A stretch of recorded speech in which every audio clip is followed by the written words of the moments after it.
오늘 말씀은 사무엘 하 9장 9절에서 13절까지.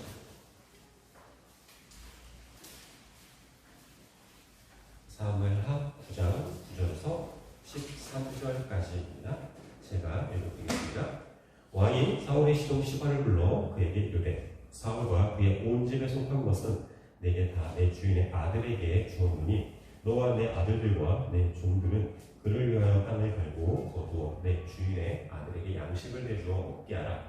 그러나 내 주인의 아들 무비보셋은 항상 내 상에서 떡을 먹으리라 하니라. 시바는 아들이 15명이고 15명이요 종이 20명이요. 시바가 왕께 아뢰되 내 주 왕께서 모든 이를 종에게 명령하신 대로 종이 준행하게 되리라 하니라. 무비보셋은 왕자 중 하나처럼 왕의 상에서 먹는다. 무비보셋에게 어린 아들 하나가 있으니 이름은 미가더라. 시바의 집에 사는 자마다 무비보셋의 종이 되니 무비보셋이 항상 왕의 상에서 먹음으로 예루살렘에 사니라. 그는 두 발을 다 절더라. 네. 오늘 본문의 내용을 간략하게 생각을 해보면 다윗이 사울의 후손 무비보셋에게 은총을 베풉니다. 사울의 이전 재산을 모두 다 돌려주고 무비보셋이 돌려준 땅에서 이전에 사울의 사람이었던 시바의 가족이 경작을 하게 되고 그 경작을 하여서 얻어지는 그 소산물을 가지고 무비보셋에게 먹을 수 있고 생활할 수 있는 생활비를 내주라는 명령을 하게 됩니다. 무비보셋은 다윗 중에서 계속 살 수 있는 은총을 또한 다윗으로부터 받게 됩니다. 다윗 중에서 생활할 수 있는 비용은 시바의 가족들이 모두 생산하는 것으로 사용되고 시바를 통해서 모든 것이 다 공급되는 하나의 체계를 다윗이 만들어주는 모습입니다. 여기까지가 오늘 본문의 요약입니다. 대략적인 흐름을 알아서 이제 본문을 보면서 다시 보도록 하겠습니다. 9절을 보면 왕이 사울의 종 시바를 불러 그에게 이르되 사울과 그의 온 집에 속한 것은 내가 다 내 주인 아들에게 주었노니 라고 이야기하고 있습니다. 먼저 다윗은 사울의 후손인 무비보셋을 찾아서 7절에서 약속했던 두 가지의 은혜를 모두 다 베풀었습니다. 첫째는 9절에서처럼 사울과 그의 온 집에 속한 것을 다시 돌려주었다라고 얘기를 하고 있고, 둘째는 다윗 중에서 생활할 수 있도록 편의를 제공하는 것입니다. 다윗은 무비보셋에게 은총을 베풀고 9절에서처럼 시바를 다시 부릅니다. 이때 시바를 부르는 호칭이 사울의 종이라고 부릅니다. 앞에서 보았듯이 시바는 사울의 사람으로 불리다가 이제는 다윗의 사람으로 불리는 사람입니다. 이절에서 이미 시바는 다윗의 종이라고 말을 하고 있지만 다시 9절에서 다윗은 시바를 부를 때 나의 종이라고 표현하지 않고 사울의 종이라고 굳이 집어서 표현하는 모습을 볼 수가 있습니다. 그리고 또한 다윗은 10절에서처럼 시바에게 임무를 부여합니다. 시바를 포함한 시바의 아들과 시바 집에 속해 있는 모든 종들은 무비보셋을 위해서 농사를 지으라고 합니다. 그 농사를 통해서 얻어진 소득으로 무비보셋은 양식을 제공받게 되는 것입니다. 11절을 보면 시바는 다윗의 명령대로 진행하고 무비보셋은 왕자 중 하나처럼 항상 다윗의 상에서 떡을 먹게 됩니다. 이 표현은 다윗과 겸상하는 것이 아니라 다윗과 같이 궁전에서 생활하는 것이라고 보시면 되겠습니다. 다윗의 행동은 너무나도 선한 모습으로 그려지고 있습니다. 그리고 다윗이 당연히 그러한 일을 할 사람으로 우리들은 다들 알고 있을 거라 생각이 듭니다. 그런데 다윗의 이러한 행동은 시대적 상황과 함께 생각해보면 다윗의 행동을 조금 더 쉽게 이해할 수 있을 거라 생각이 듭니다. 지난 시간에 이야기를 했듯 이스라엘은 하나의 국가가 아니라 여러 개의 부족, 12개의 부족이 하나의 연합체와 같은 형태로 모여서 생활하는 그러한 하나의 민족 형태였습니다.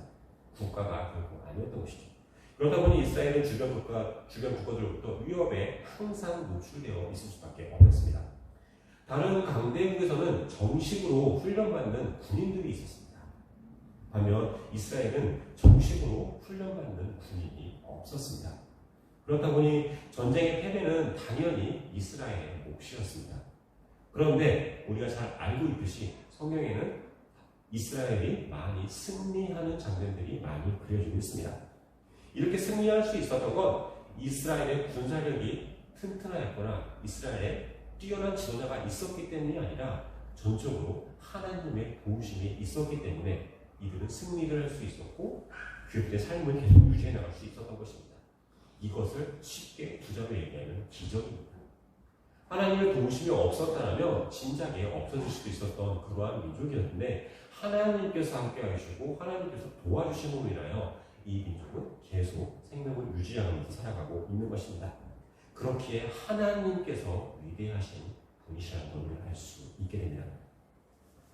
이러한 상황에서 이스라엘은 눈에 보이는 왕들이 자신을 보호해주는 주변 국가의 형태를 이스라엘에도 도입해 주기를 원하는 마음을 갖고 사무엘을 찾아가서 세운 왕이 사울입니다.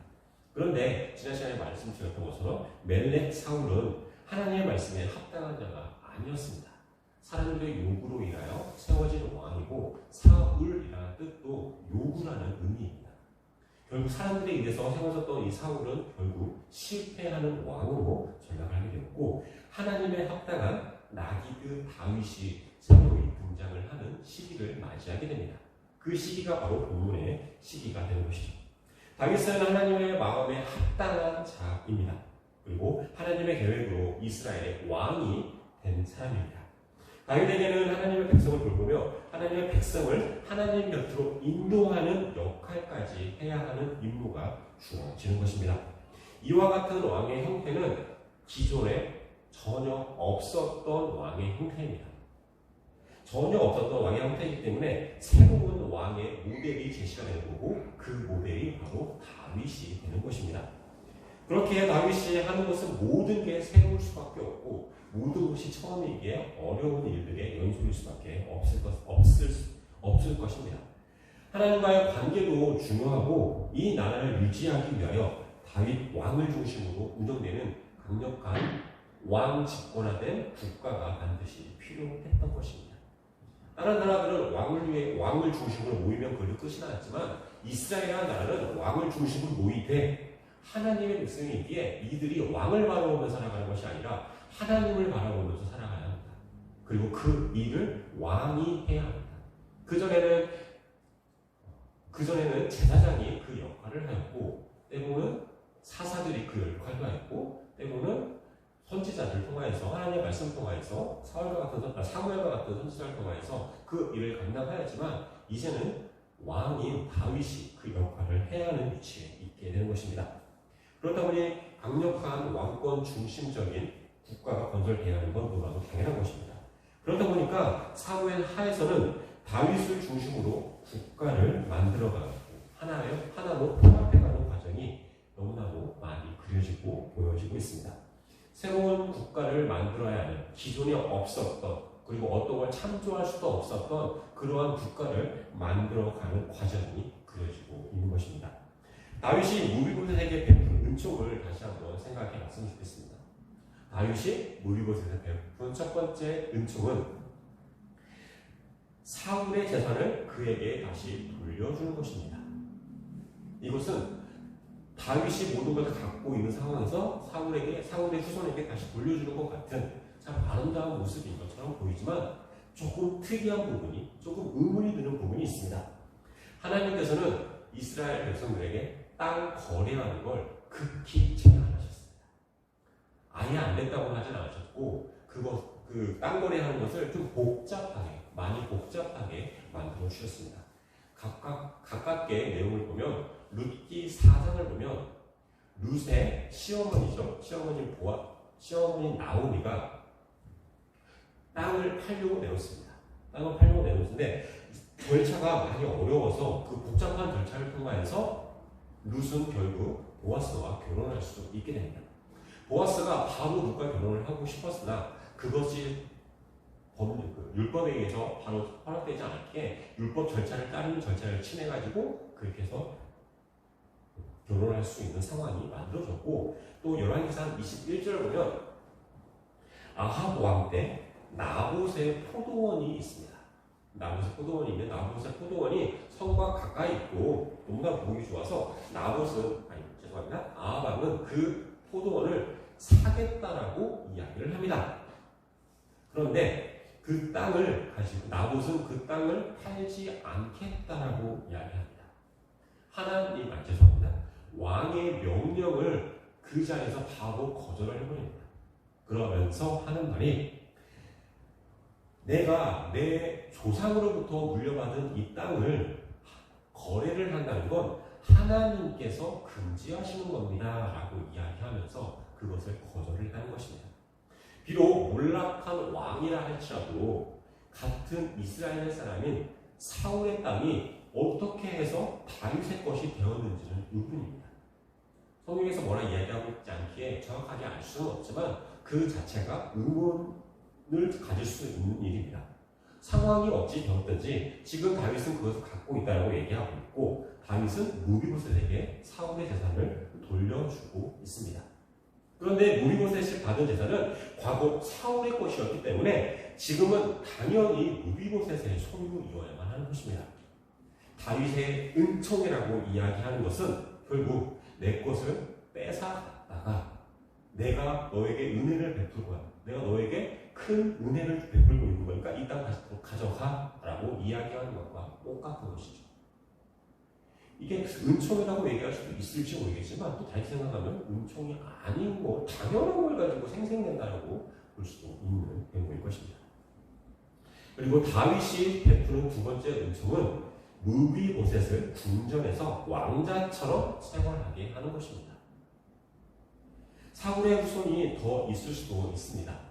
그렇지만 성경에 등장한 인물을 기준으로 보았을 때 사울에 남아있는 다른 후손은 무비보셋이 유일하고 나머지는 남자 기준입니다. 남자 기준으로 다 죽은 것으로 보여지고 있습니다.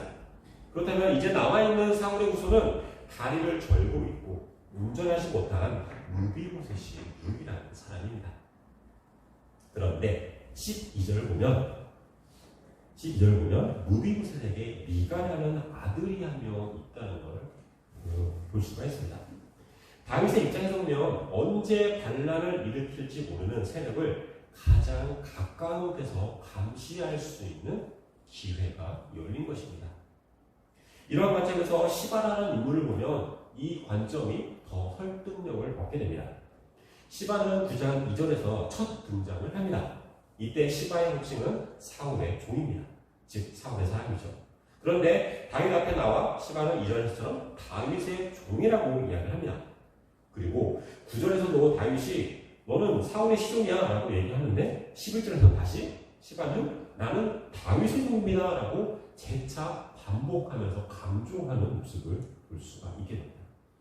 이 대화를 보면 시바는 사울 시대의 사울의 사람이었지만 다윗의 시대에는 다윗의 사람이 되었다라고도 볼 수 있는 대목입니다. 그런데 한 가지 더 볼 수 있는 부분이 바로 10절에서 시바의 재산이 공개가 됩니다. 시바는 아들이 15명입니다. 그리고 종이 20명입니다. 이것은 시바의 가족 구성원이 최소 36명이라는 것이죠. 그리고 이들이 만약 결혼을 하였다면 가족의 규모는 70명대로 늘어납니다. 그리고 이 70명대로 늘어난 이 가족 규모 가운데서 자녀들이 만약에 있다고 하면 이것도 100명이 훌쩍 넘는 가족의 규모입니다. 이 정도 사람이면 하나의 마을을, 하나의 촌락을 꾸리고 살아갈 수 있는 하나의 공동체로 볼 수 있는 규모의 재산을 시바가 가지고 있다는 것입니다. 우리가 방금 유추했던 것처럼 사울의 편이었다가 변절하여서 다윗의 편으로 넘어온 사람이라고 하면 이 사람은 그의 많은 재산을 그들에게 주었거나 아니면 많은 재산에 타격을 입을 수밖에 없을 것입니다. 더군다나 사람 100명이 모여있다는 것은 그 사람들이 군대로서의 역할을 할 수도 있기에 많은 다윗의 새로운 사람들로부터 타격을 받을 수도 있는 상황이었는데 100명이 넘는 규모를 유지하고 있다는 것은 처음부터 이 시바는 다윗의 충신이 아니었을까라고 결론을 내릴 수도 있을 것 같습니다. 시바는 계속 다윗의 종이라고 표현하는 것을 보아서 충신이 아니었나라고 볼 수도 있을 거라는 것이죠. 다윗이 시바에게 맡긴 일을 다시 한번 돌아봤으면 좋겠습니다. 시바에게 맡긴 일은 시바의 가족이 무비보셋의 땅에서 농사를 짓는 것입니다. 그리고 그곳에서 생산된 수익으로 무비보셋의 궁전 생활 자금을 충당하는 것이죠. 11절을 보면 무비보셋은 궁에서 왕자 중 한 명처럼 생활을 합니다. 그런데 왕자처럼이지 왕자와 같은 역할을 대우를 받으며 살고 있는 건 아닙니다. 왕들과 다른 점이 있습니다. 왕자들은 본인이 궁전에 살기 위해서 생활비를 내지 않습니다. 쉽게 말하면 그들은 궁전에서 무전 취식하며 생활을 하는 사람들이죠. 왕자처럼 대우를 받는 사람 중 유일하게 무비보셋만 자기의 생활비를 내면서 궁전에서 생활을 하고 있는 것입니다. 무비보셋의 생활비는 시바의 집안에서 충당하는 셈입니다. 시바가 가장 가까운 곳에 무비보셋을 관찰하고 감시할 수 있는 구조가 만들어지는 것이죠. 12절 보면 무비보셋에게 미가라는 아들이 있습니다. 시바의 집에 사는 모든 사람이 무비보셋의 종으로 가장 가까운 곳에서 생활을 하고 있는 것입니다. 시바에게도 새로운 가족이 생기면 이 가족이 다른 데로 떨어져 나가는 거 아니라 계속 무비보셋의 가족과 함께 생활을 하면서 그들을 계속 보면서 가장 가까운 곳에서 보면서 판단하고 보고할 수도 있는 그런 체계가 만들어진다는 것이죠. 다윗이 13절에서도 다시 강조하고 다리 저는 무비보셋을 경계하며 감시한 이유는 사울의 후손이라는 것 때문입니다. 무비보셋은 다리를 절고 있는 사람이기에 지난 시간에 말씀드렸던 것처럼 이 사람을 중심으로 해서 사울의 세력이 다시 뭉치기에는 어려움이 있습니다. 그렇지만 그의 아들은 다리를 저는 자가 아닙니다. 온전한 자이죠. 다리를 전다는 게 특별히 없기에 온전한 자라고 볼 수 있고 이 사람은 잠재적으로 반란을 일으킬 수도 있는 그러한 사람으로 분류할 수 있다는 것입니다. 그렇기에 그 사람을 감시하는 역할을 바로 시바 가족이 그 일을 하게 된 것입니다. 본래 다윗에 충성된 신하였을 가능성이 높았던 시바는 무비보셋 가족과 함께 생활하고 가족과 함께 있고 가까운 데 있으면서 그들을 감시하는 스파이의 역할을 감당하고 있었던 사람이라고 볼 수 있게 되는 것입니다. 새로운 왕조가 등장하고 초기 시점의 다윗 입장에서 사울의 후손은 처리하거나 감시하는 것은 필수적인 요소입니다. 다윗의 이러한 행동은 견제하는 것에만 치우쳐 있지는 않습니다. 다윗이 베푼 은총은 다윗에게 좋은 평판을 받을 수 있는 것입니다. 우리가 처음에 내용을 간단하게 봤을 때 다윗이 무비보셋에게 많은 은총을 베풀고 있구나라고 긍정적인 기대를 하고 긍정적인 평가를 내릴 수 있던 것처럼 다윗도 이스라엘 백성들에게 그리고 사울을 따랐던 사람들에게 긍정적인 메시지를 보낼 수 있게 되는 것이죠. 사울의 후손을 또 궁전에서 생활할 수 있게 했다는 것은 다윗은 다른 왕조들과 이웃 나라의 왕조들과는 다른 사람이다라는 것을 그리고 자비가 있고 은혜를 베풀 수 있는 그러한 사람이라는 그러한 인식을 만들 수도 있고 사울 세력에게는 그들을 포용할 수 있는 계기까지도 같이 만들 수 있는 그런 장이 열리는 겁니다. 그리고 다윗 세력에게도 이제는 전쟁이 끝났고 함께 공존하면서 생활해 나아가는 것이 우리의 역할이다라는 메시지까지도 같이 뿌릴 수 있는 그런 계기가 되는 것입니다. 이러한 메시지는 불과 몇 년 전만 해도 북이스라엘과 남유다가 서로를 죽이며 아픔의 전쟁을 겪었던 사람들에겐 큰 희망의 메시지가 될 수 있는 것이죠. 긍정적인 메시지를 계속 뿌려주면서 다윗은 그 긍정적인 이미지를 통해서 사회 통합의 계기를 만들 수 있게 되는 것입니다. 본문보다 시간이 조금 많이 흘러 이스라엘에는 또 다른 분열이 생깁니다. 바로 사마리아라는 땅에 사는 사람들과 유다 지역에 사는 사람들의 갈등입니다. 사마리아는 북쪽을 대표하고 예루살렘을 남쪽을 대표하는 그 지역입니다. 이 두 지역의 갈등은 상상보다 심했습니다.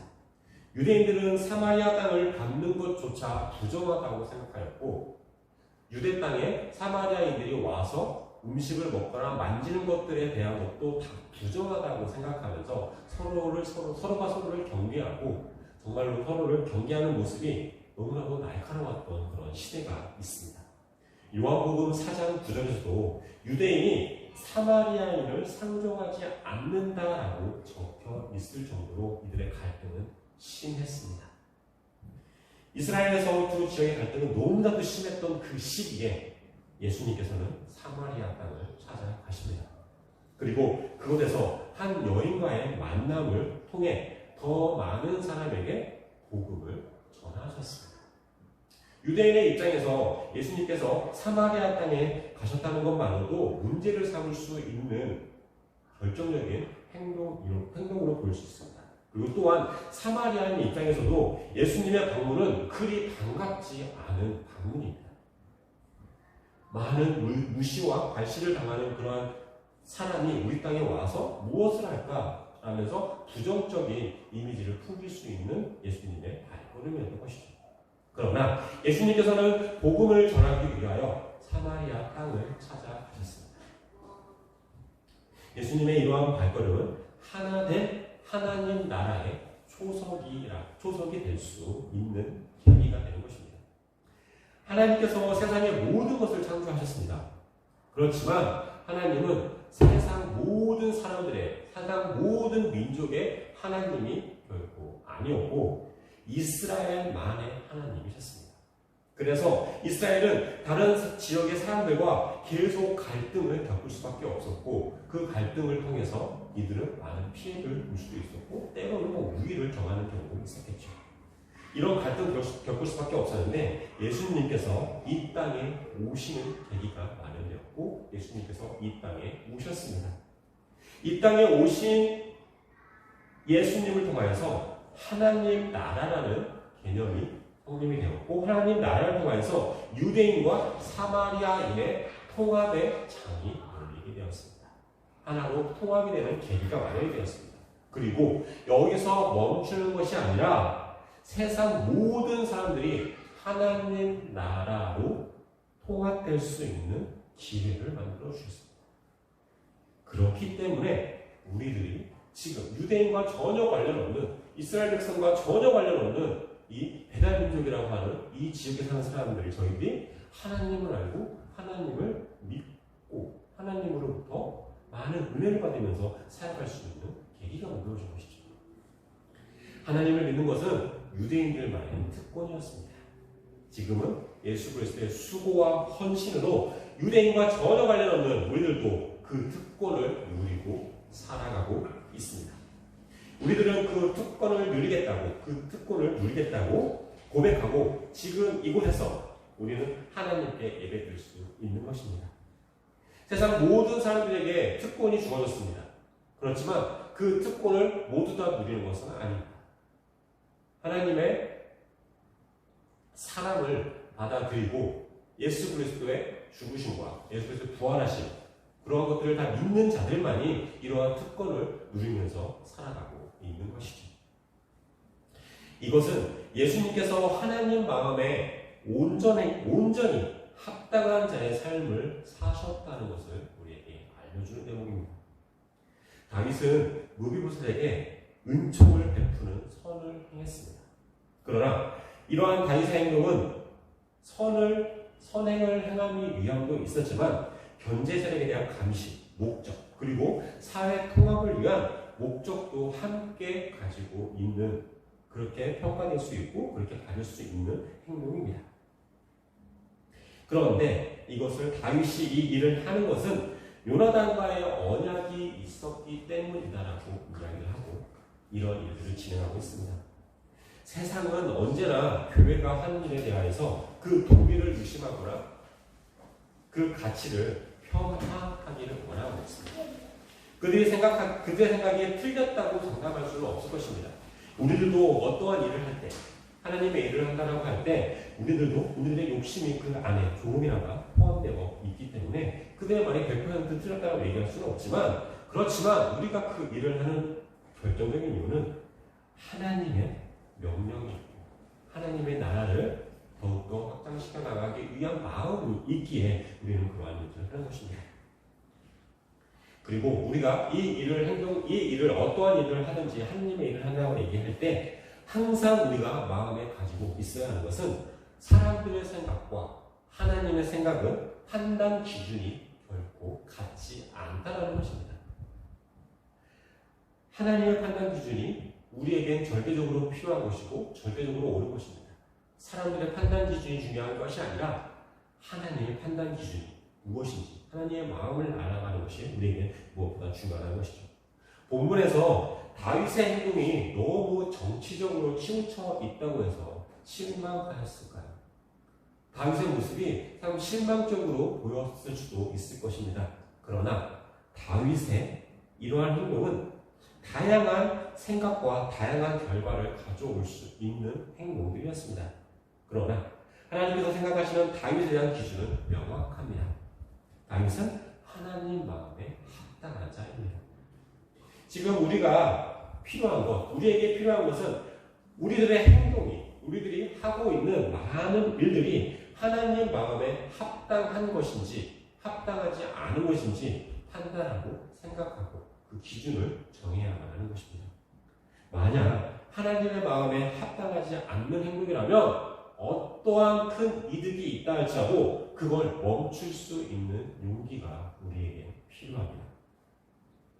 또한 이와 다르게 하나님 마음에 합당한 행동이라면 우리는 주저하지 말고 그 일을 해내야만 합니다. 그 일을 하는 것이 우리들에게는 당연한 일이고 그것으로 인하여서 비난을 받는다거나 평화를 받는다거나 가치평을 받는다거나 그런 거에 신경 쓸 게 아니라 하나님 나라를 위해서 그 일, 그 행동을 주저없이 행동할 수 있는 그 용기도 우리에게 필요한 것입니다. 우리 이 시간 같이 기도하였으면 좋겠습니다. 하나님, 우리 모두가 내 마음에 합당한 삶을 살아가는 것이 아니라 하나님 마음에 합당한 자의 삶을 살아가겠다고 다짐하는 기도의 시간을